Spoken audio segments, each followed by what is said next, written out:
Bonjour à toutes et à tous, ravi de vous retrouver sur la chaîne. Cette semaine, tous les voyants sont au rouge. Un ultimatum américain, des tensions diplomatiques explosives, un risque nucléaire réel. Aujourd'hui, on vous emmène au cœur de l'affrontement entre Donald Trump et Dmitri Medvedev en analysant les dernières avancées, les citations clés traduites en français et ce que cela signifie pour l'équilibre mondial. Restez bien jusqu'à la fin, vous ne voulez rien manquer. Le monde n'a jamais semblé aussi vulnérable face à l'arrogance verbale des puissants. Le 28 juillet, Donald Trump, fraîchement réinstallé à la Maison-Blanche après une élection controversée, fait une démonstration de force. Pour lui, le retour à la présidence doit se traduire par un retour immédiat de l'autorité américaine sur la scène internationale. Et quoi de plus marquant que de s'attaquer directement à l'adversaire géopolitique numéro 1, la Russie. En lançant un ultimatum éclair à Moscou, Trump affirme vouloir imposer la paix en Ukraine par la pression et l'intimidation économique. Mais la réponse de Medvedev, brutale, sarcastique et chargée de sous-entendus nucléaires, plonge la planète dans une atmosphère de guerre froide renouvelée. C'est un bras de fer entre deux figures symboliques, deux visions du monde, mais aussi deux égos démesurés. Pendant ce temps, les chancelleries retiennent leur souffle, les marchés financiers se crispent et les citoyens, eux, commencent à redouter ce que cette nouvelle escalade pourrait engendrer. Le 28 juillet, depuis l'Écosse où il venait de rencontrer le Premier ministre britannique Keir Starmer, Donald Trump fait une annonce choc. Les États-Unis donnent à la Russie 10 à 12 jours pour parvenir à un accord de paix avec l'Ukraine. Passé ce délai, Washington activera des sanctions primaires et secondaires d'une intensité inédite. Trump s'adresse aussi indirectement à la Chine et à l'Inde, deux grands consommateurs de pétrole russe. Il prévient « Si vous continuez à financer l'agression russe par vos achats d'énergie, vous paierez un prix élevé ». Cette approche extraterritoriale des sanctions vise à créer une pression mondiale sur Moscou. Pour justifier cette pression soudaine, Trump affirme « Aucun progrès visible et le temps presse. L'échéance qu'il fixe est le 8 août. » Il accuse la Russie de se moquer de la communauté internationale et de n'avoir jamais été aussi arrogante depuis la guerre froide. Son objectif, rompre l'équilibre instable entre sanctions molles et diplomatie lente. Pour lui, il faut frapper fort, vite et contraindre la Russie à céder. C'est un bras de fer géoéconomique mais aussi une démonstration de leadership à usage interne en pleine reprise de mandat. La réaction de Dmitri Medvedev est immédiate et tonitruante. Dans un message publié sur X, anciennement Twitter, il ridiculise l'ultimatum de Trump, le qualifiant de bluff électoral habillé en menace diplomatique. Il poursuit « Chaque ultimatum américain n'est qu'un pas de plus vers la guerre, et cette fois, pas seulement contre l'Ukraine. » Il poursuit en martelant « Nous ne sommes ni Israël ni l'Iran, nous sommes la Russie, et nos lignes rouges ne sont pas symboliques. » Cette phrase vise à rappeler que Moscou dispose de capacités de destruction bien réelles et d'une doctrine nucléaire unique, notamment avec le système périmètre, surnommé main morte. Medvedev termine son message par une moquerie devenue virale. « Occupe-toi de l'Amérique, papy ». Une phrase qui a fait le tour des médias russes et qui vise à décrédibiliser Trump comme un vieux politicien dépassé par les événements. Mais derrière le sarcasme, la stratégie est sérieuse. Tester la détermination américaine tout en ralliant le public russe autour d'un nationalisme de confrontation. Medvedev devient ainsi le bras armé verbal du Kremlin, tandis que Poutine reste silencieux. Le 31 juillet, Trump publie un long message sur Truth Social. Il traite Medvedev d'ancien président raté et déclare « Ce type croit encore qu'il compte, il ferait mieux de faire attention à ses paroles, il joue avec le feu ». Trump ne s'arrête pas là, il s'en prend à l'Inde, pays qu'il accuse d'acheter massivement du pétrole russe. Il menace « Si l'Inde continue sur cette voie, elle fera face à des sanctions douanières de 25%. » Il qualifie les économies russes et indiennes de zombies qui coulent ensemble. Ce vocabulaire incendiaire fait partie d'une rhétorique agressive assumée. Trump veut montrer qu'il ne recule devant aucun pays, même ceux considérés comme partenaires. S'il agit avec cette dureté, c'est aussi pour montrer que l'Amérique est de retour sur la scène internationale, non pas avec des discours mesurés, mais avec une posture de force sans ambiguïté. Et en pleine année de tous les défis, économiques, militaires, diplomatiques, Trump entend affirmer que seul lui peut remettre l'ordre dans le chaos mondial. Le président russe Vladimir Poutine reste muet. Aucun commentaire, aucune déclaration publique. Cette posture est analysée par les experts comme un silence tactique. En laissant Medvedev porter la parole offensive, il évite de s'exposer et garde une marge de manœuvre pour d'éventuelles négociations. Le Kremlin entretient ainsi une stratégie double, agression verbale par porte-parole interposé et retenue présidentielle. Poutine continue néanmoins d'envoyer des signaux sur le front ukrainien. Les forces russes annoncent avoir repris du terrain à Tchaziv-Yar, dans le Donbass, et affirment que la dynamique militaire est en notre faveur. Ce narratif est amplifié par les médias russes pour justifier une position de force dans toute future discussion diplomatique. En somme, Poutine joue la montre. Il laisse Trump s'agiter et prépare en coulisses un cadre plus favorable aux intérêts russes.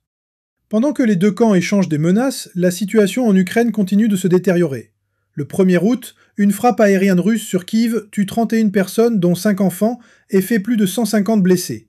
C'est la pire attaque de l'année contre la capitale. Le président ukrainien Zelensky réagit immédiatement.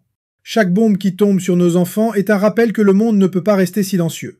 Il appelle à un sommet international immédiat, demande de nouvelles livraisons de missiles longue portée et réclame des sanctions insupportables contre Moscou.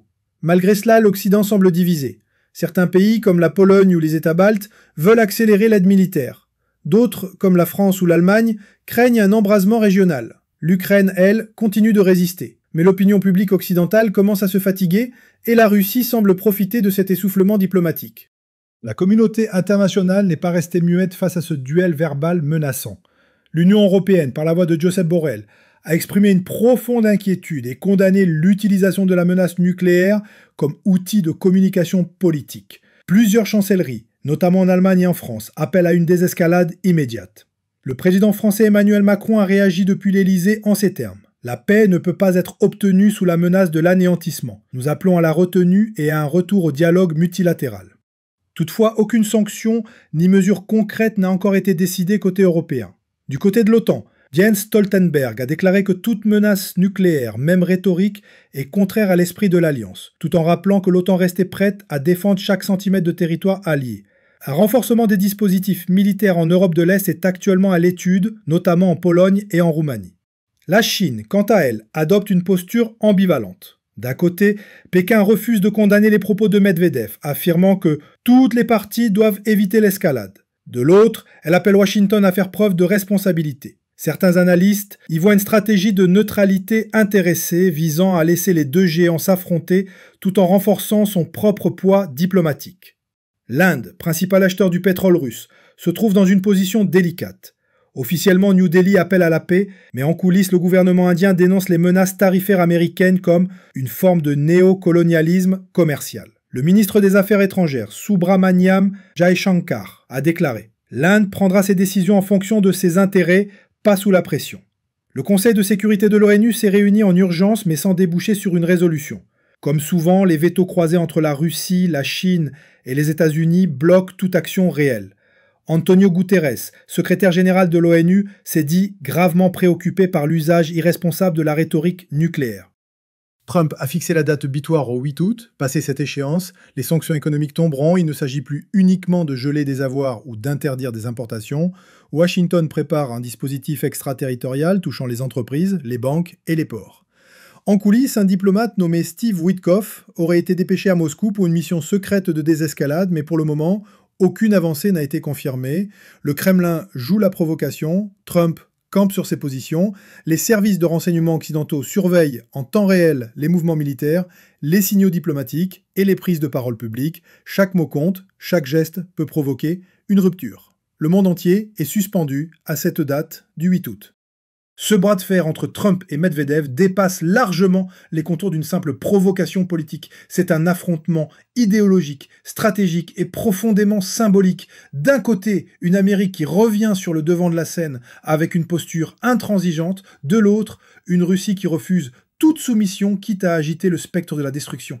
Mais derrière les mots, les véritables enjeux sont globaux. L'ordre mondial hérité de l'après-guerre semble vaciller, les institutions multilatérales sont paralysées, les alliances se fragilisent et les conflits régionaux deviennent les terrains d'affrontement des grandes puissances. La question que tout le monde se pose, jusqu'où iront-ils? Jusqu'à quel point Trump est-il prêt à faire pression? Jusqu'à quel point Medvedev bluffe-t-il ou dit-il tout haut ce que le Kremlin pense tout bas? Et surtout, quel sera le point de rupture? Car un jour, l'un des deux pourrait aller trop loin. Et alors, ce ne sera plus une guerre de mots, mais un embrasement mondial. Et vous, que pensez-vous de cette escalade? Est-ce que Trump a raison de hausser le ton face à la Russie? Medvedev va-t-il trop loin en agitant la menace nucléaire? L'Occident est-il assez uni face à cette crise? Faut-il plus de sanctions ou plus de dialogue? Dites-le nous en commentaire, abonnez-vous pour ne rien manquer des prochaines évolutions et activez la cloche pour rester informé en temps réel. Cette crise n'est pas terminée et ensemble on va la suivre, la décrypter et essayer de comprendre vers quel monde on se dirige.